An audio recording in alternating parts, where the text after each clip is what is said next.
Hello Nightfarers, let's talk about Raider. Raider is your offensive tanky character. He deals a lot of damage and he takes a lot of damage. He's one of the more simple characters to play. He's not as hard to get right as some of the other characters. But the fact that he's simple means that there is a lot of room for experimentation and different setups that you can use as him. And so today we're gonna take a look at Raider, how to best make use of his abilities, and some of the best relic effects that you can use when you're playing as him.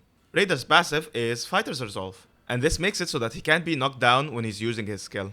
There are many attacks in this game that can knock you off your feet no matter how much poise you have. And this can't really happen when you're using Raider's skill. But beware, you can still be grabbed, so be careful of that. And well, yes, Raider's passive is just part of his skill, so there is no reason to talk about it further. Raider's skill is Retaliate. You do a small AoE attack before punching an enemy with your fist. During this animation, you can't be knocked back. You take much less damage, and you straight up just can't die.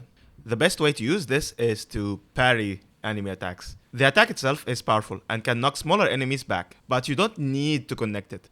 Just using it to tank hard to dodge attacks or AoEs while still standing your ground instead of, say, running away or getting hit or chugging a flask can be very valuable because you can just attack again sooner. It does help that you don't consume any stamina while doing this. Instead, you actually recover it, making this a great tool for stamina management. Like, if you run out of stamina, you could just use this. You'll not lose any meaningful amount of health, you get your stamina back, and you might deal damage. If you lose a certain amount of health, you see smoke coming out of your character, and then you can use an upgraded, charged version of this attack. The amount of health you need to lose seems to be 850 by default, as everyone's saying. And if you're wondering, this is around this much health. But this raises the question, does this mean you need to get hit more if you have damage negation buffs? The answer, fortunately, is no. When using Black Flame Protection in the sparring grounds, you can see that I need to lose less health to activate this ability. And when stacking it with Golden Vow, I need to lose even less health. But it's not so simple, because there are some weird interactions. Like if I use the Skill Endure or the Iron Jar Aromatic, I actually need to get hit much more to have this ability activate. Or how some attacks like Roars for example, do no damage but can still activate this ability. Or how increased poise near your totem also makes it so that you need to take more damage. When seeing this, I decided to stack Poise Relics and try again. And well, the result seems that they do indeed make it so that you need to take more damage to activate this ability. It seems to be that it's not only health or damage that gets taken into account, but also stagger. This topic probably needs a full video to explain properly.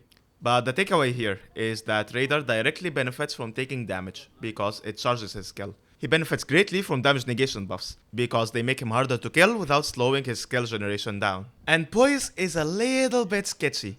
I'm not saying don't pick up Poise buffs, but I think it is worth knowing that they do slow you down. So what does this charged version do anyway? Well, it turns your punch into an AoE attack, and this attack can actually stagger and interrupt bosses just like offensive ultimates can. This and Exploding Iron Eyes Mark are the only non-ultimate abilities that can actually do this. This can be very useful to interrupt some of the more annoying boss attacks. For example, I don't like Libra's meditation phase very much, so I just interrupt it with this. This attack also just lasts longer, which is a double-edged sword, because you can tank more damage with it, but it also means that your positioning needs to be perfect, because enemies can just get away more easily. Now, Raider's most controversial ability is his ultimate, which is Totem Stella. You summon the stall structure which damages enemies in an AoE as it is coming out, and it gives a 15% damage boost to you and your teammates. The totem itself lasts for 20 seconds, but the damage buff lasts for 30. You can climb this totem, which can help you get off a jumping attack. And it can help any ranged characters get a more clear view of the battlefield, while being protected from trash mobs and low boss attacks. Now, people don't like this ultimate very much because of how buggy it is. Enemies get trapped inside it can obstruct your view, and your weapons bounce off of it. Now, I can't fix FromSoft's game for them, but there are a few ways to avoid these frustrations. First off, the hitbox for the AoE attack at the start of this ultimate is a bit wider than it looks, so you don't need to do it at point blank range. If you can gauge the distance required to both land this attack and not hinder your teammates, then it can be worth it to activate it from a little bit further. Secondly, the damage of Totem Stella is not that high to begin with. It's like the damage of 2 light attacks. The upgraded version of your skill does more damage than that. And so much of the benefit to using this ultimate is the 15% damage boost to all your teammates. And so if you don't need the stagger, it can be worth it to use this ultimate from an even longer distance. Speaking of the damage boost, I, for the longest time, thought that I needed to stay within the red aura of this totem to maintain my damage buff. And of course, visually, this has a very small radius. But well, it turns out that the game is much more generous than I thought it was. You need to make contact with the aura just once to activate the damage buff, and it stays on no matter what. And this only really applies to your teammates. because for you, the totem already spawns from under you, so you can get away from this aura as much as you like and still keep the buff. All of this also applies to the poise buff if you're using that relic effect. You don't need to stay near the totem. Today's coffee break is sponsored by Awesome Hank. They were kind enough to send me these high quality handkerchiefs. You might be asking, why should I use these over an old reliable tissue? Scratches, my fellow tarnished. Microfibers have this magical ability of cleaning surfaces without damaging them. As a modern individual, you carry around glasses, phones, laptops, and these get dirty over time. And what's better to clean them than lens-grade microfiber-backed handkerchief? These are very durable because of their 3-layer design. They're even durable enough to clean a blade. That is, if you carry one around. Psycho. These handkerchiefs are easy to carry around, not just because of their compact size, but also because of the integrated lanyard. They have designs inspired by Dark Souls, among other pieces of media that you might like. This Elden Ring inspired one is my favorite, and I've been using it very extensively. But I've also been sent this more compact minimalistic one, which has been living in my pocket for a while now. And get this, no cheap labor here. They're all handmade in the old US of A. Now I can keep my phone in perfect condition to watch the latest Clanky Mocha video. Welcome to the Battle Series. You can check out Awesome Hank, link in the description below. And be sure to use the code Clanky for a 10% discount. Awesome Hank is also sponsoring a little art contest right here on the channel. The theme for this is mages and spellblades, which I thought was very on brand for this channel's history. To enter, submit your art in the art channel of my Discord server, link in the description below. Submissions will be open for 1 week from the release of this video, and the winners will be chosen by you through the YouTube polls. There will be 3 winners, with cash prizes of $100, $50, and $25, plus a shout out on this channel. Their art will also be featured in a limited run of handkerchiefs from Awesome Hank. And well, just to be clear, you're not giving us ownership of your character or artwork. You're only giving us permission to use them in this one-time print run. Attribution will be clearly listed on the website. Now back to the video. Now let's talk about Raider's weapons and how you should use them. Raider gets a unique moveset with 3 weapon classes. But before we talk about them, I want to talk about Colossal swords. You've probably heard that they get much more damage on Wilder because they scale with both dexterity and strength. And Wilder has high scaling in both of these stats, while Raider only gets strength. And while this is true, the difference is much smaller than I thought it was. You actually deal around 96% as much damage with them as Wilder does. You're not getting as much damage with them as you do with your other weapon options, but you get a moveset that you're probably much more comfortable with. And so you should definitely consider using these weapons if you find them. Before we talk about Raider's other weapons, I want to discuss Raider's best relic, which is very relevant to this conversation. And yes, I do mean the best relic effect, even better than the Everjail meta. And that is partial HP restoration from post-damage attacks. This gives you the Millennia's Great Rune effect, or the rally mechanic from Bloodborne. If you're unfamiliar, this makes it so that you can recover some or all of your health back by attacking enemies right after getting hit. And the benefits of this cannot be overstated. You don't just have more survivability, you're increasing your DPS by recovering health instead of backing away to chug a flask. And you're charging your skill without having to waste flasks to do so. As I said in my last video, health is just as important as damage in these games. If you live longer, you get to deal more damage. And if you deal more damage, then there is less of a chance of you getting hit. And well, according to this complicated nonsense, if you're consistently recovering 30% of your health, which is very easy to do as Raider, then you have an effective health of 143%. Which is even higher than what you get from doing all 7 Everjails. And you're getting this boost from the get-go. If you take anything from this video, it's that you shouldn't be sleeping on this. It should be part of every Raider build. And the best part about this is that you don't have to choose. You can just use both of these relic effects and you'll become very hard to kill. Going back to the discussion around weapons, Raider gets a unique moveset with 3 weapon types, being Great Axes, Great Hammers, and Colossal weapons. These all get the exact same slow moveset, which is a bit weird. There is less of a damage disparity between these classes in this game, so it kind of makes sense. In that you're not really losing out on damage when using Great Axes or Great Hammers, but you are still losing out on range and stance damage. Great Axes deal less stance damage than Great Hammers and Colossal weapons. And Colossal weapons deal the most stance damage and usually have the best range. The common sentiment seems to be that bar stancing is the best way to go on Raider, because the unique two-handed moveset is worse than the default one. Is it really worse than the default one though? Well, for light attacks, we have it so that the first 2 light attacks come out later than usual, while dealing the same exact amount of damage. The third attack comes out faster though, and then you land a few powerful attacks in quick succession. Overall, you get more out of your light attack moveset the further along in the moveset that you are. The problem is that there is no real incentive to do this. In most cases, you will only have time to land 1 or 2 attacks, and so jumping heavy attacks are just better for that. Or if you really have time, then just go for a charged heavy attack, which will deal more stance damage. Speaking of which, when comparing heavy attacks, we see that they take twice as long to perform, while dealing only 1.5 the amount of damage as normal, which doesn't look very good. Though, the fact that the moveset is worse doesn't really matter, simply because there is no character that can use the default moveset while dealing as much damage as Raider. Like this here is a level 15 Wilder versus a level 9 Raider. So, although technically Raider's moveset is worse, it is the best out there because the other one just doesn't exist. Well, with the exception of the Giza's Wheel, which does get to keep the default moveset, making it by far one of the best weapons to use as Raider. Anyway, based on this, the two-handed moveset is still viable if you want to go for stance breaks. The heavy attack may be slow, but it hits twice, so it will give you back a decent chunk of health if you're using the Millennia's Great Rune Relic. Though unfortunately for anyone that really wants to two-hand like I did, power stancing still comes out on top. To start, the power stancing moveset isn't changed, so it is as fast as usual. And when it comes to great hammers and great axes, they get a faster power stance moveset, making them a bit more useful than usual. Secondly, the fact that you're hitting with 2 weapons means that you're getting much more health out of Millennia's Great Rune Relic. And this alone makes power stancing better than two-handing in most cases. When it comes to power stance jumping attacks, they may be dealing less stance damage than your two-handed heavy attacks, but they're faster, they're more reliable, and they have much more forward momentum, so you're dodging and jumping over a lot of attacks without really worrying that an enemy will get out of the way. There is a very good reason that this is the meta, unfortunately. You don't have to limit yourself to big weapons though. Axes and fist weapons get almost just as much damage with Raider as they do with Wilder. And hammers are even a bit stronger with Raider, and so it's perfectly viable to build around any of these very solid weapon classes, especially if you don't like the clunky nature of these bigger weapons but still want to play a tank character. Also, Raider gets the most damage on great bows because of their strength scaling, and so they can be worth using in certain boss fights. Next, let's talk about what perks to use. Raider benefits from taking damage, and so the best perks to use are damage negation ones. I'll talk about those in order from most important to least important. First, we have taking damage boosts damage negation. This one works like it says. You activate a damage negation buff when you get hit. In practice, this will almost always be on, so it is by far the best one.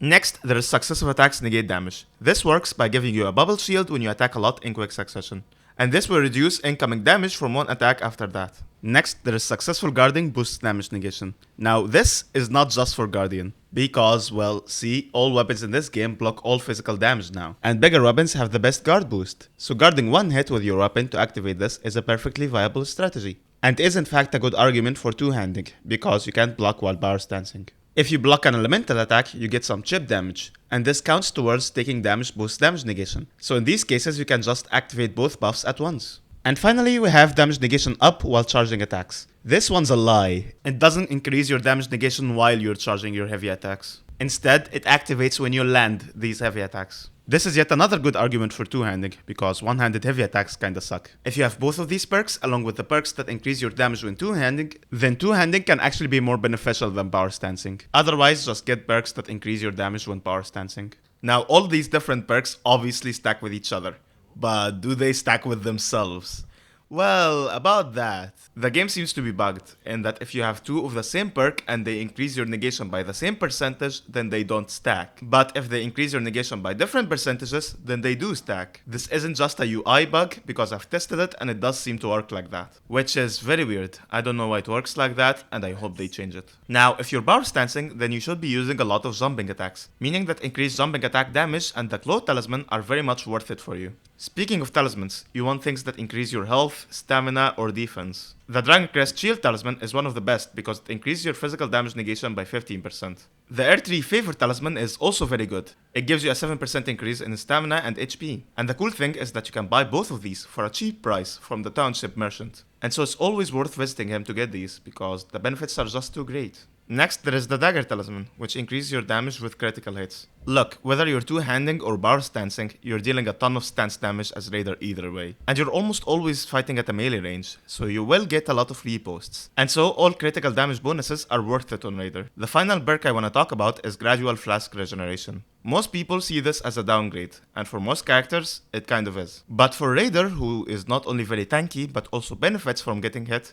This is actually pretty good, because it lets you waste less healing. You can pop it off at any time knowing that it will continue to heal you even if you get hit. Next, let's talk about relic effects. We've already talked about the best one, so if you skip to this part, then go back to that timestamp first. Now, the frustrating thing about Raider's relic situation is that his remembrance relics kinda suck. They're perfectly fine to use if you have nothing else, but they're just so easy to replace. Even the Everdark Merchant relic sucks, so your Raider setup will be almost completely reliant on RNG. And so the way I'll do this is talk about some of the relic effects in order from most important to least important. Of course, we already talked about this relic and how it's a must-have, so it really just is in a tier of its own. Next, we have a relic effect that increases your damage when you take damage. The damage buff is 15% and it lasts 10 seconds. Since you're already getting hit a lot, this is just a constant 15% damage buff, which is just a very high increase for something that you're getting so often. Next, we have a character specific effect, and this increases your damage and stamina when you get hit during your skill. The damage increase is 10%, and the stamina increase is 20%,